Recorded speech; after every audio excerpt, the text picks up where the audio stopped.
നമസ്കാരം, ഞാൻ മനോജ് നെടിയാക്കൽ. പുതിയൊരു വീഡിയോയിലേക്ക് എല്ലാവർക്കും സ്വാഗതം. ഓരോ ദിവസവും വെളിച്ചെണ്ണയുടെയും തേങ്ങയുടെയും വില കുതിച്ച് കയറിക്കൊണ്ടിരിക്കുകയാണ്. എണ്ണ വില 500 കടന്നേക്കും, തെങ്ങ് കൃഷി താഴേക്ക്, തേങ്ങ വില മുകളിലേക്ക്, കൊപ്ര ഇറക്കുമതി വന്നേക്കും. തേങ്ങയ്ക്കും വെളിച്ചെണ്ണയ്ക്കും വില കുതിച്ചുയരുമ്പോൾ കേരളത്തിൽ നാളികേര ഉൽപ്പാദനം കൂപ്പുകുത്തിയ അവസ്ഥയിൽ ഓണക്കാലത്ത് വെളിച്ചെണ്ണ വില കിലോയ്ക്ക് 500 രൂപ കടക്കുമെന്നാണ് ആശങ്ക. കൊപ്ര ക്ഷാമം രൂക്ഷമായതിനെ തുടർന്ന് ഇറക്കുമതി സാധ്യത തേടുകയാണ് കേരഫെഡ്. ഇതിന് കേന്ദ്ര സംസ്ഥാന സർക്കാരുകളുടെ അനുമതി വേണം. കഴിഞ്ഞ വർഷം ജൂലൈയിൽ 1 കിലോ വെളിച്ചെണ്ണയ്ക്ക് 180 രൂപയും തേങ്ങയ്ക്ക് 32 രൂപയും ആയിരുന്നു. ഇപ്പോൾ വെളിച്ചെണ്ണ വില 430 രൂപ മുതൽ 470 രൂപ വരെയും തേങ്ങയ്ക്ക് 78 രൂപ 85 രൂപ ആ നിരക്കിലാണ്.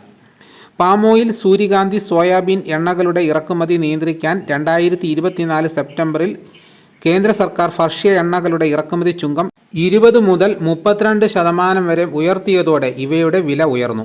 പിന്നാലെ വെളിച്ചെണ്ണയുടെ വിൽപ്പന കൂടുകയും വില വർദ്ധിക്കുകയും ചെയ്തു. കാലാവസ്ഥാ വ്യതിയാനവും രോഗങ്ങളും കാരണം തമിഴ്നാട്ടിൽ നിന്നുള്ള തേങ്ങാ വരവ് കുറഞ്ഞതും പ്രഹരമായി. കേരളത്തിൽ തെങ്ങ് കൃഷിക്കായി കോടികളുടെ പദ്ധതി നടപ്പാക്കുന്നുണ്ടെങ്കിലും ഫലം കാണുന്നില്ല.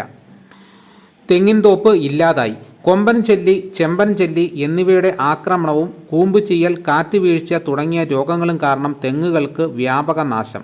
കാലാവസ്ഥാ വ്യതിയാനം കാരണം 20% വരെ ഉൽപ്പാദനം കുറഞ്ഞു. വെളിച്ചെണ്ണയിൽ മായം. 2ാം തരം കൊപ്ര ശേഖരിച്ച് രാസപദാർത്ഥങ്ങൾ ചേർത്ത് നിർമ്മിക്കുന്ന വെളിച്ചെണ്ണ കുറഞ്ഞ വിലയ്ക്ക് വിൽക്കുന്നു. പാരഫിൻ ഓയിൽ ഉൾപ്പെടെയുള്ളവ കലർത്തി ബ്രാൻഡുകളും വിപണിയിൽ. പിണ്ണാക്കിൽ നിന്ന് വീണ്ടും എണ്ണ ഉൽപ്പാദിപ്പിച്ച് നല്ല വെളിച്ചെണ്ണയിൽ ചേർത്തും വിൽക്കുന്നു.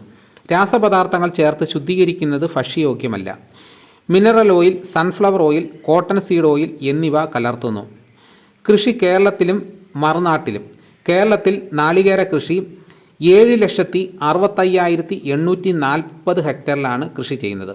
വാർഷിക ഉൽപ്പാദനം കേരളത്തിൽ 5,522.71 ദശലക്ഷം. ഉൽപ്പാദനക്ഷമത 7,211 ഹെക്ടർ. ഇനി നമ്മൾ തമിഴ്നാട്ടിലെ നോക്കിക്കഴിഞ്ഞാൽ കൃഷി 4,92,610 ഹെക്ടറിലും ഉൽപ്പാദനം 6,091.98 ദശലക്ഷം. ഉൽപ്പാദനക്ഷമത 12,367 ഹെക്ടർ. ഇനി ആന്ധ്രാപ്രദേശിൽ നോക്കിക്കഴിഞ്ഞാൽ കൃഷി 1,07,370 ഹെക്ടറും ഉൽപ്പാദനം 1,707.08 ദശലക്ഷം.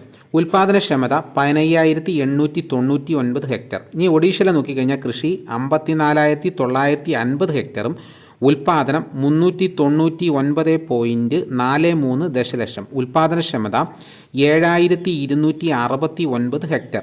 ഉൽപ്പാദനക്ഷമതയിൽ കേരളം ഓരോ വർഷവും താഴോട്ട് പോവുകയാണ്. നമ്മൾ 2017-18 നോക്കുകയാണെങ്കിൽ 10,472 ഹെക്ടറിലായിരുന്നു കൃഷി. അത് 2018-19 കാലമായപ്പോഴത്തേക്ക് 10,097 ഹെക്ടറായിട്ട് കുറഞ്ഞു.